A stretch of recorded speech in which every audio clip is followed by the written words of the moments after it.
Allez, on y va. 1, 2, 3...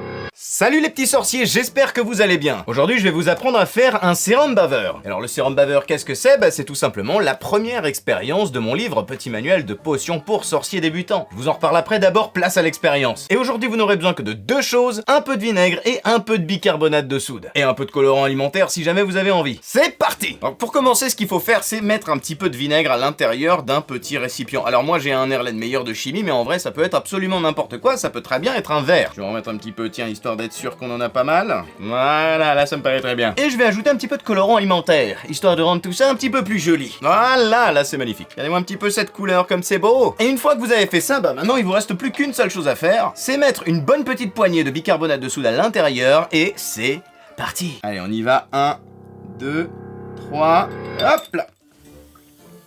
Et ça fait un volcan! Et cette expérience, elle est très facile à refaire comme vous pouvez le voir. Bon, je vous conseille quand même de mettre un petit plateau pour protéger parce que vous avez vu qu'on en a foutu partout. Et c'est en fait le fruit d'une réaction chimique entre le bicarbonate de soude et le vinaigre, bien sûr. Une réaction chimique qui fait énormément de bulles et comme vous pouvez le voir, c'est vachement marrant. Et d'ailleurs, vous savez quoi, je vais vous dire un secret, c'est encore plus marrant quand on fait chauffer le vinaigre avant. J'avoue que j'ai un petit peu peur, j'espère vraiment que ça va pas sauter au plafond. Et on est reparti, attention. 1, 2, 3...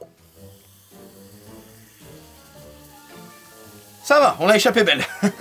Et si tu veux en voir d'autres et toutes les faire chez toi, eh bien n'hésite pas à te procurer mon livre Petit manuel de potions pour sorciers débutants, dispo en librairie et sur Amazon.